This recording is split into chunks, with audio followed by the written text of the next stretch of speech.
Ich kann mir nicht vorstellen, so weiterzuleben, dass ich gesagt habe, Gott, ein Atheist ist besser dran als ich. Ich verzweifle an dir, weil ich glaube, dass du mir helfen kannst und du machst einfach nichts. Und ich glaube, das ist ganz wichtig, dass man dort, wenn man leidet, ehrlich ist.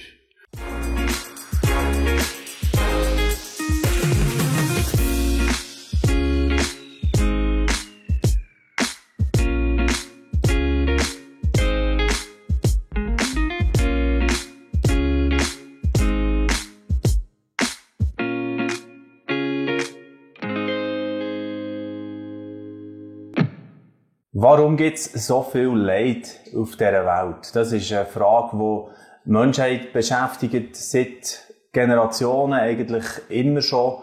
Warum hat es passieren, zum Beispiel das Elend rund um den Holocaust? Wie ist denn hier die Rolle von einem Gott, der nicht eingegriffen hat oder der das zugelassen hat und so weiter und so fort? X Fragen, die immer wieder philosophisch, aber auch natürlich vom Glauben her Menschen beschäftigen. Unter anderem jemand, der das sehr beschäftigt, aber auch aus dem eigenen persönlichen Erleben, ist der Roland Hartmeier. Er ist heute mein Gast hier im LiveNet Talk. Herzlich willkommen, Roland. Danke, Florian. Du hast erst vor kurzem das Buch herausgebracht, «Du bist da in meinem Schmerz, wie Gott in unserem Leiden wirkt». Und schreibst hier nicht nur rein jetzt als Theologe eben, oder auf der theoretischen Ebene, sondern einer, der wirklich das seit manchem Jahr auch für sich persönlich immer wieder muss neu finden, definieren, wie ist das, was macht das mit meinem Glauben, das Leiden, das ich persönlich durchgehe. Was ist das denn, wo du Leiden hast und Gott erlebst in deinem Schmerz? Das ist eine lange Geschichte, die im Jahr 2000 angefangen hat. Ich bin als Pastor tätig gewesen. Ich bin am Arbeiten, am Computer, so wie man das macht, und plötzlich habe ich wie einen leichten Stromschlag im Kopf. Und es wird mir schlecht, trümmelig. Ich muss abliegen und denke, ja, gerade ein bisschen zu viel gewesen an dem Tag, oder? Und seitdem bin ich das tatsächlich nicht mehr losgeworden. Es ist dann so gewesen, dass ich mich nach ein paar Tagen erholt habe. Dann habe ich wieder so wie Schwindelattacken gehabt, wo mir die Kraft völlig ausgelaugt haben. Und über die nächsten Jahre ist es kontinuierlich runtergegangen, bis ich im Jahr 2010 physisch und psychisch zusammengebrochen bin, mich in der Klinik einliefern und dann auch nicht mehr gesund geworden bin. Die Beschwerden, Erschöpfung, Sehstörungen, Schwindelbeständige, das hat sich chronifiziert. Und da bin ich in ein neues Leben katapultiert worden. Ja.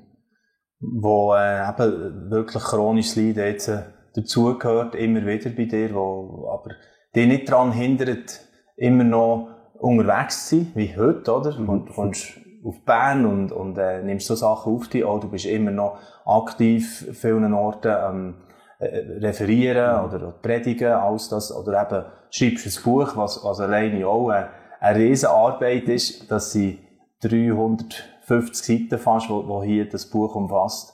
Also, ja, genau. Was ist für dich so der Ansporn, immer wieder jetzt auch die Botschaft gerade als selber Betroffener, sagen wir, rauszugeben? Also grundsätzlich schreibe ich gern. Ich kann gar nicht anders als schreiben. Es ist mein 10. Buch. Und irgendwie schreibt es immer in meinem Kopf. Kommt fast nicht darauf an, über was. In der Regel schreibe ich theologische Fachbücher für Theologiestudenten, so Bachelor- und Master-Level. Das ist jetzt ein populäres Buch, das gut verständlich ist. Und irgendwann ist der Impuls da gewesen. Ich habe das auch im Gebet begleitet. Soll ich ein Buch über das Leiden schreiben? Und vielleicht vor 3 Jahren ist das gewesen, habe ich den Eindruck gehabt, ich soll mich dran machen. Und dann ist ein steter Strom von Gedanken zu mir gekommen. Und ich habe es eigentlich nur noch in 2 Buchdeckel hineinbringen. Das ist dann das, was in den letzten 3 Jahren passiert ist. Und ich will natürlich Mut machen, Gott im Leiden zu vertrauen, weil ich glaube, dass der christliche Glaube einzigartige Antworten parat hat für Menschen, wo das Leben hart wird. Mhm. Ja, und ich habe ja vorhin schon so gestartet und auch darauf hingewiesen, zum Beispiel auf die ganz schrecklichen Kapitel, wo nachher sich Theologen oder gläubige Menschen Zähne dran ausbeissen, wie kann man noch an einen guten Gott glauben, wenn es etwas wie Auschwitz und so weiter gegeben hat. Und da gehst du sehr stark darauf ein. In dem ersten Teil, ich muss zugeben, ich habe nicht das ganze Buch durchzulesen, aber den ersten Teil habe ich gelesen und dort hier kommt das sehr stark durch, wo du auch Vatergrad eigentlich das darstellst. Ja, wie können wir mit diesen Dilemma umgehen, dort hier drinnen? Was ist dort hier so dein Ansatz, eben mit dem umzugehen, gerade auch wenn Gott, der soll allmächtig, allgegenwärtig und so weiter sein? Ich versuche mal ganz grundsätzlich sehr ehrlich zu sein, einfach. Einfach einmal anschauen und sagen, das Leiden ist ein Riesenproblem.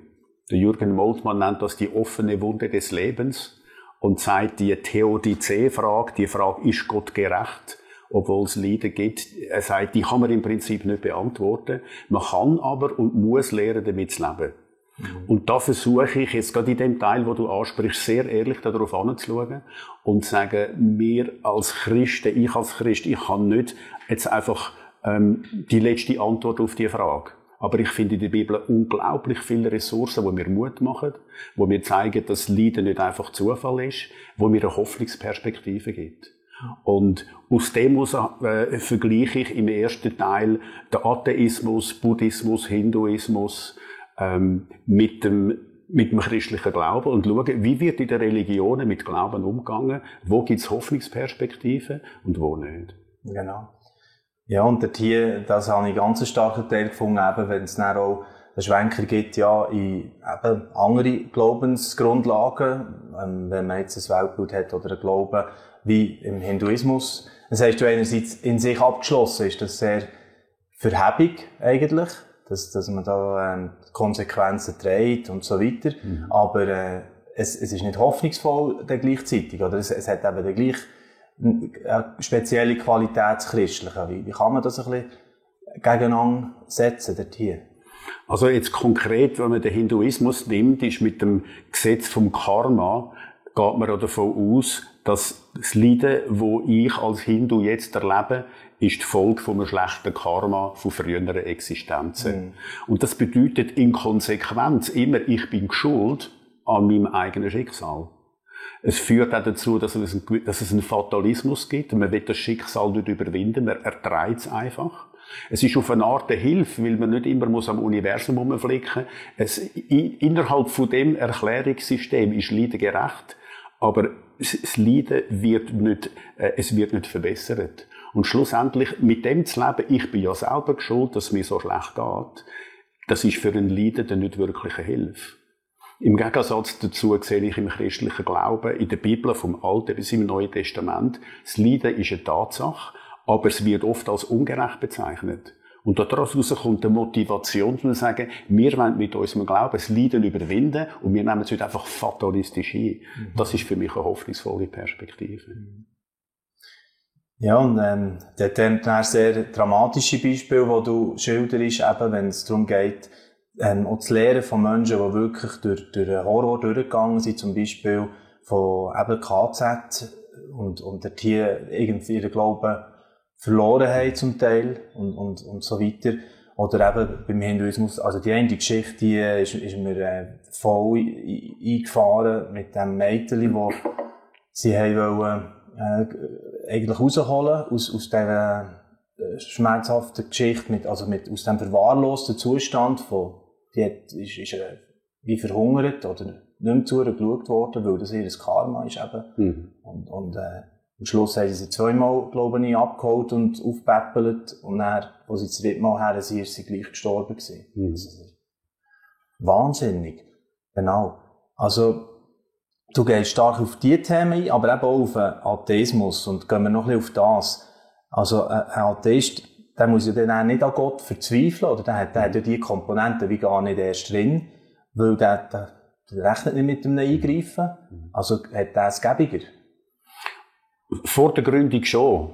Ich bin selber mal an einem Punkt gewesen, wo es mir sehr, sehr schlecht gegangen ist, wo ich immer müssen sagen, ich kann mir nicht vorstellen, so weiterzuleben, dass ich gesagt habe, Gott, ein Atheist ist besser dran als ich. Ich verzweifle an dir, weil ich glaube, dass du mir helfen kannst und du machst einfach nichts. Und ich glaube, das ist ganz wichtig, dass man dort, wenn man leidet, ehrlich ist. Sehr ehrlich ist. Psalmen ermutigen mich dazu, so ehrlich zu sein. Und gegenüber Gott hat Zweifel und Krisen auszusprechen. Aber auf lange Sicht ist der Atheismus keine Lösung, weil der Atheismus sagt, es gibt fürs Leid auf der Welt, schlussendlich jenseits von der Geschichte, es gibt keine Aufhebung, es gibt keine Wiedergutmachung. Ein Atheist hat, wenn er krank ist oder seine Freunde von Terroristen verschossen werden oder was immer, dann hat er einfach Pech gehabt. Das ist ein kaltes, lebloses Schicksal und es kann jenseits von der Geschichte nie wieder gut gemacht werden. Das ist ein grosses Problem, das der Atheismus hat. Und das Problem habe ich als Christ nicht. Weil ich habe eine Hoffnungsperspektive, dass ich weiss und glaube, sogar jenseits von der Geschichte für die Menschheit, auch für mich selber, wird es die grosse Wiedergutmachung geben, wo Gott alles wieder ins Lot bringt. Und die Hoffnung wirkt auch in meine jetzige Existenz, die sehr beschränkt ist hier, und gibt mir Hoffnung. Und darum finde ich, der christliche Glaube ist dort gegenüber dem Atheismus ganz stark im Vorteil, ist einzigartig die Hoffnungsperspektive, die ich habe. Lass uns doch noch ein bisschen zurückblenden. 13 Jahre zurück müssen wir da, gell? Also wo das passiert ist, in der Klinik in Geis, wo du realisiert hast, wie jetzt da, einiges dir entglitten ist von der Gesundheit, wo du gedacht hast, auf das kann ich doch eigentlich vertrauen und bauen. Und nachher bist du ja durch Phasen durchgegangen. Und du beschreibst das so im Buch, so die Phasen, die ein Leidender typischerweise durchmacht. Kannst du dort ein bisschen mehr dazu sagen? Was ist dort hier fast immer ähnlich? Fast immer ähnlich ist, wenn man es vereinfacht darstellt, am Anfang gibt es für praktisch alle, die in eine grosse Krise oder ein Leiden kommen, die Phase von der Ungewissheit. Geht es mir jetzt wirklich so schlecht? Kann das überhaupt sein? Ich fühle mich wie im falschen Film, oder? Und dann, wenn sich wie Gewissheit einstellt, das ist mir auch so gegangen, ich bin krank, ich habe ein Problem, dann führt das irgendwann in die Resignation und in die Auflehnung gegenüber dem Schicksal. Und dann kommt natürlich, für mich als Christ kommt dann die Phase, wo ich mit dem Schicksal verhandle, wo ich bete, wo ich unschön bete, aber ganz ehrlich, eruptiv. Und dort bin ich dann bei den Psalmen, wo ich denke, viele Psalmen, Klagepsalmen, sind in der Phase von Resignation und Auflehnung geschrieben worden. Und das ermutigt mich, ehrlich mit meinem Leiden umzugehen. Und irgendwann finde ich dann heraus, dass ich mich Schicksal annehmen kann, dass ich mich damit versöhne, dass ich Frieden finde. Und wenn ich das kann, wenn ich mich durchgerungen habe, zu sagen, Gott, ich vertraue dir trotzdem, dann kann ich wie aufbrechen zu einem neuen Leben, wo vielleicht anders ist als vorher, vielleicht mit Einschränkungen, wo aber wie eine neue Perspektive gibt. Ich selber habe wie das Gefühl, mein Leben jetzt fühlt sich fast an wie ein anderes Leben als gegenüber vorher. Und das passiert nicht nur Menschen mit einem christlichen Hintergrund oder die spirituell sind. Die typischen Phasen machen eigentlich alle Menschen durch. Sie sollen sie dann anders verarbeiten, je nachdem, was für Weltanschauungen das man mit sich bringt. Und ich habe mich in diesen typischen Phasen unglaublich stark wiedergefunden. Und das hat mir wahnsinnig Hoffnung gemacht, weil ich gemerkt habe, hey, ich bin nicht alleine. Ich gehe da durch typische Phasen von Resignation und Auflehnung und Hoffnung und wieder zusammengehen und wieder Hoffnung durch. Das machen andere Menschen auch durch. Und darum habe ich ein Kapitel in das Buch hineingenommen, das diese Phase beschreibt, weil ich finde, das macht Leidenden sehr Mut, zu wissen, ich bin nicht allein. Ja. Und da gehen wir jetzt noch gerne ein bisschen näher darauf ein, was das heisst oder was für biblische Figuren vor allem auch dir dort hier geholfen haben. Kannst du ein paar Beispiele nennen? Ja, zuallererst Hiob, gell? Irgendwo, du landest natürlich beim Hiob, wenn du dich mit dem Leiden befassen tust. Und beim Hiob finde ich, eigentlich ist ja interessant, dass das Buch Hiob, wo der Hiob grundlos, schuldlos leidet, es ist ein Buch von unsäglichem Leiden und viele Leidende greifen zum Buch Hiob, obwohl es voll von unsäglichem Leid ist, oder? Und obwohl es ein Gottesbild porträtiert, das zuerst einmal anstössig ist, weil Gott wettet auf die Gesundheit von seinen Kindern. Das geht eigentlich nicht, oder? Das ist, kann man mit so einem Gott leben, der auf die Gesundheit vom Hiob und seiner Familie mit dem Satan wettet? Das ist das Narrativ nicht, oder? Und dem muss man sich einfach einmal stellen und sagen, das ist so sperrig, das passt nicht in unsere Zeit hinein, das passt auch mir nicht, und man darf das nicht einfach vor uns zurechtstutzen, das Buch. Und dann lies ich durch das Buch durch, wie der Hiob klagt und seine Freunde ihn belehren und sagen, du hast ja Sünde begangen, darum geht's dir so schlecht, gib's endlich zu. Und der Hiob hartnäckig an seiner Unschuld fest, macht sogar Gott Vorwürfe. Und das alles hat in einem Bibelbuch Platz. Das ist enorm. Und dann ringt der Hiob unglaublich ehrlich, entwaffnend mit seinem Leiden. Und man stürzt nicht runter in eine unbändige Wut, sondern irgendwann kommt Hoffnung auf in dem Buch. Der Hiob, wo Gott sagt, schlussendlich, Gott darf alles, Gott kann alles. Und dann redet Gott, nachdem er ganz lang geschwiegen hat. Und irgendwie hat es etwas Heilsames an dem Buch, dass man durch das Buch durchliest und sich an einem Gottesbild reibt, wo unglaublich anstössig ist.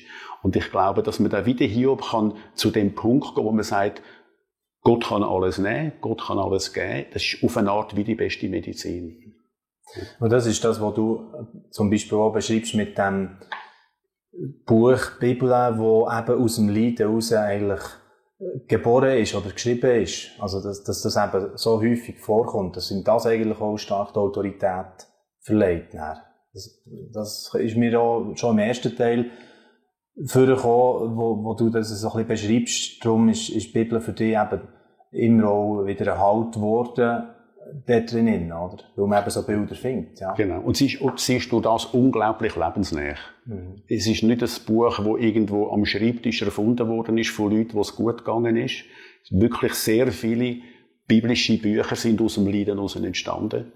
Und das macht die Bibel einzigartig. Eine unglaubliche Quelle von der Inspiration und Hoffnung für einen Menschen, der durch eine Phase geht, wo das Leben gerade hart ist. Mhm. Genau.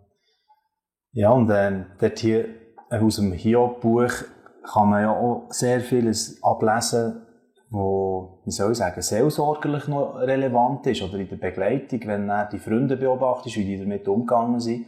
Du schreibst am Anfang vom Buch schon von dem Beispiel, wo der Philip Yancey, ein Autor aus den USA, bringt im Buch «Wo ist Gott in meinem Leid?» und dass da eine Frau, Claudia, ist das, viel Besuch hat bekommen und die haben eigentlich ihr Leiden noch verschlimmert sogar. Und der Pastor, der hat erklärt, ja, du bist bestimmt für das oder speziell berufen, aus dem heraus, wo du jetzt den Schmerz, wo du durchgehst, das hat eine weitere, grössere Bedeutung und so weiter und so fort.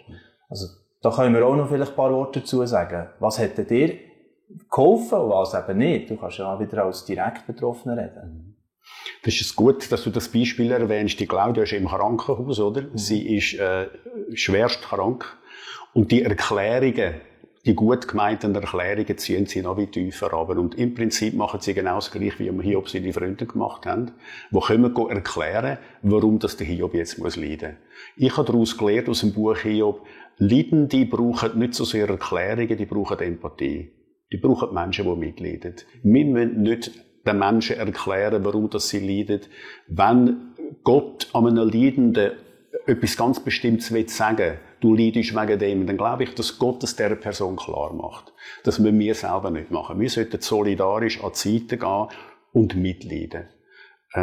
Meine Familie und die Freunde sind mir dort durch die engen Freunde sehr eine grosse Hilfe gewesen. Die haben nicht dauernd mir irgendwelche Sachen angeboten, sondern die sind einfach an meiner Seite gewesen. Und Erklärungen können ganz viel Schaden anrichten. Und Solidarität und Mitmenschlichkeit tut Leidenden unglaublich gut. Aber das, was die Freunde gemacht haben, das gibt es heute leider immer wieder.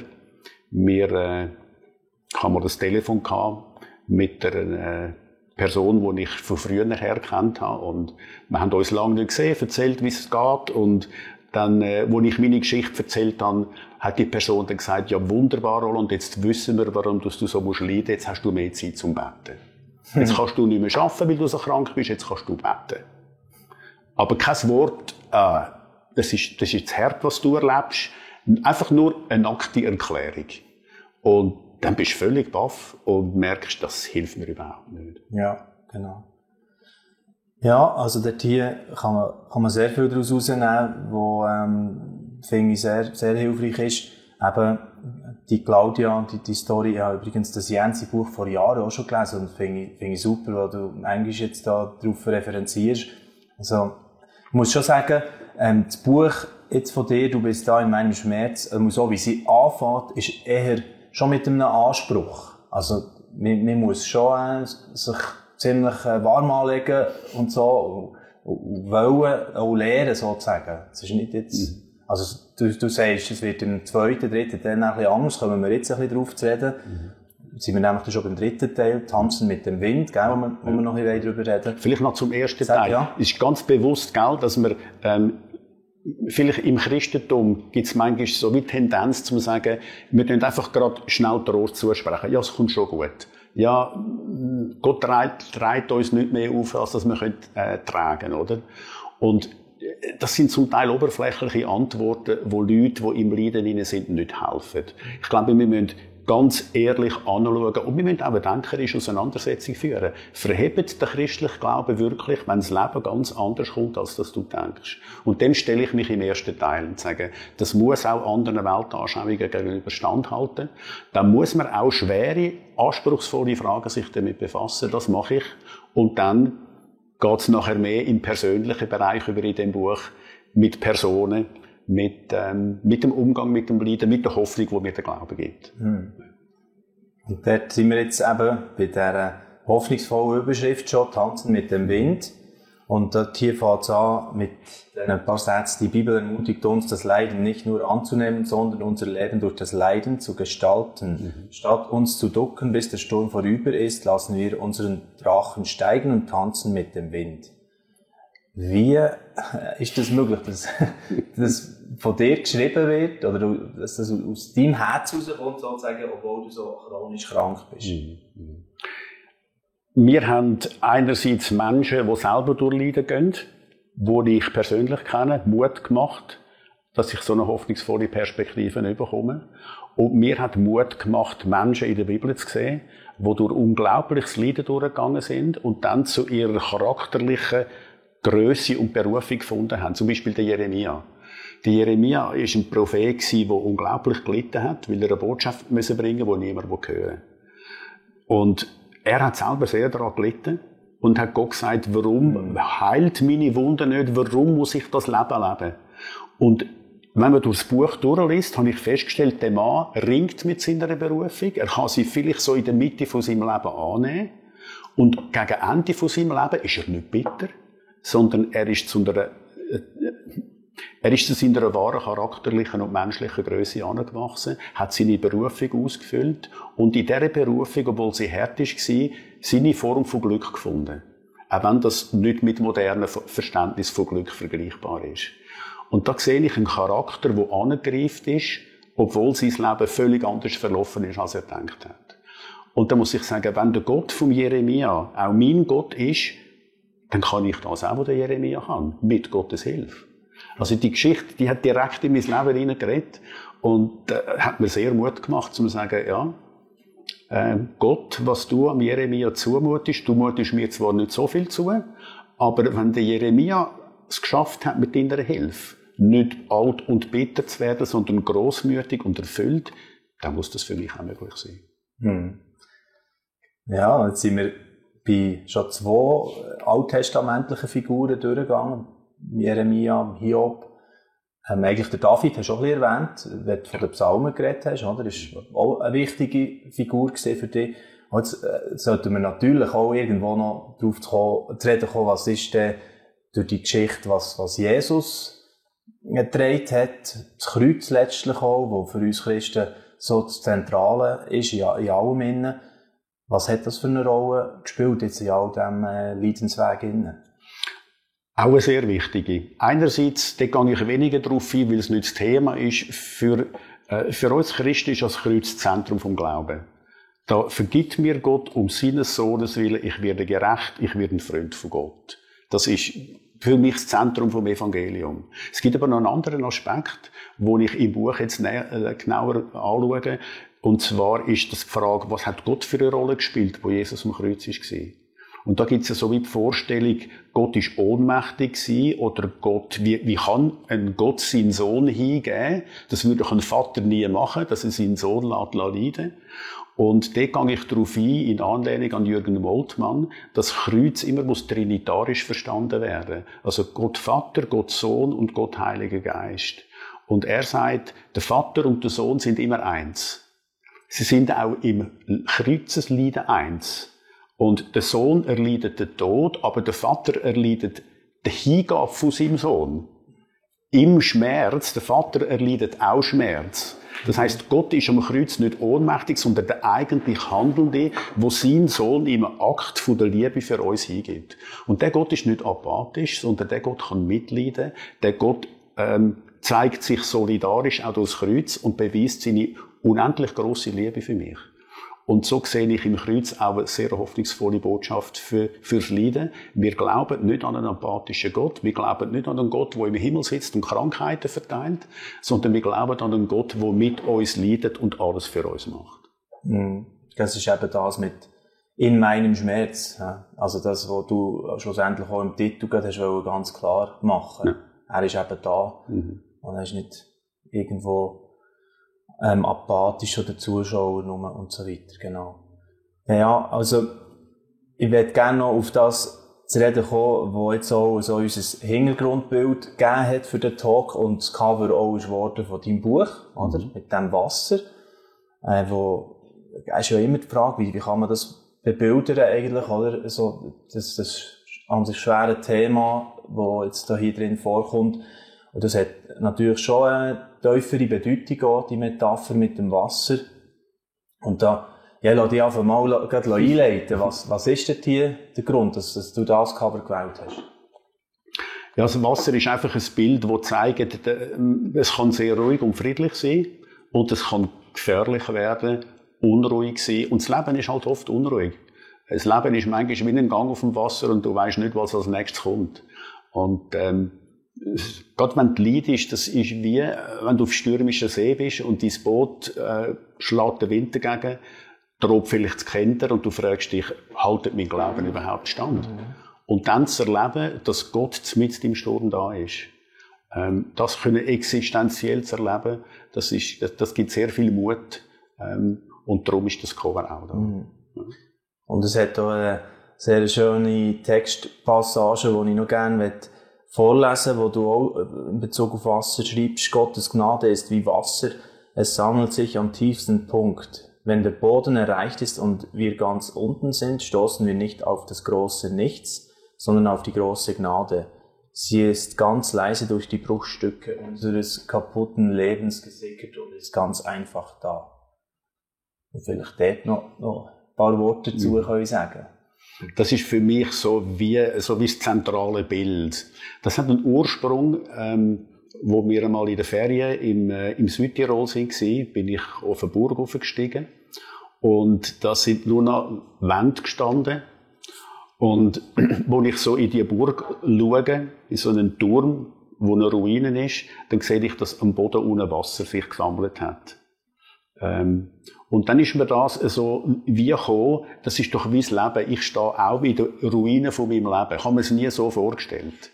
Und woher kommt jetzt das Wasser dort am Boden? Das ist durch die Bruchstücke von dieser Ruine runtergesickert und ist plötzlich da. Du siehst es nicht, es ist einfach da.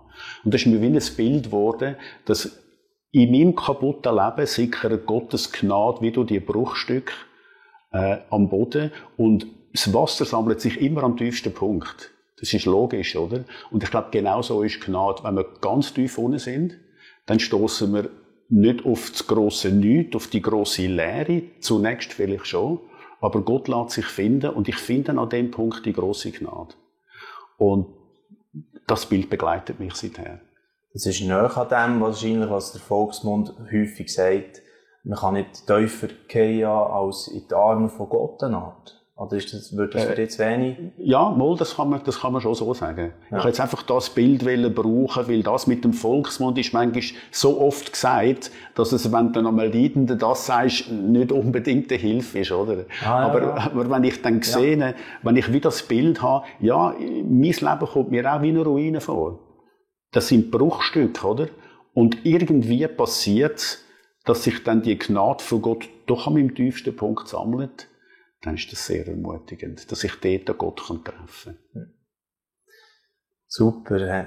Es ist sehr ermutigend, einfach zu hören von dir. Und auch ja, in anderen Momenten haben wir ja auch schon über Themen wie das geredet oder auch ganz andere. Mit dir kann man wirklich theologisch sich sehr mit vielen Sachen auseinandersetzen.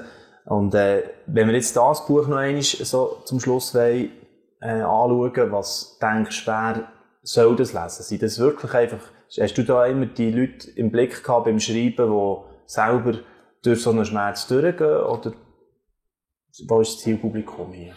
Ich habe in erster Linie Leute im Blickfeld, die selber sagen, ich bin am Leiden oder ich gehe durch eine schwere Zeit. Ich will Futter, wo mehr ist als nur, es kommt schon gut. Das ist mein Hauptpublikum eigentlich. Wir haben da schon Leute gesagt, du, gib mir gerade 3 Exemplare, ich will sie verschenken. Weil das Buch nicht einfache, so stereotype Antworten liefert, ist es auch ein Buch, das sich geeignet, einfach mal zum Verschenken, wenn man jemandem sagt, ich weiss, da ist jemand am Leiden. Du, liest das einmal. Es gibt ganz viele tiefe, gute Gedanken drin. Und ich habe auch einen Leser, wo ich jetzt mit dem im Gespräch bin, der ist ein bewusster Atheist, ist jetzt den ersten Teil am Lesen und sagt, wir treffen uns dann einmal zum Kaffee, und führen dort auch eine philosophische Auseinandersetzung. Und da freue ich mich auch drauf. Ja. Ja.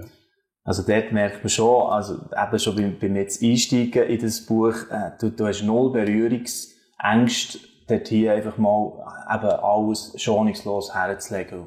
Und die Anfragen, sagen wir mal, an den Gott eben auch zu wirken.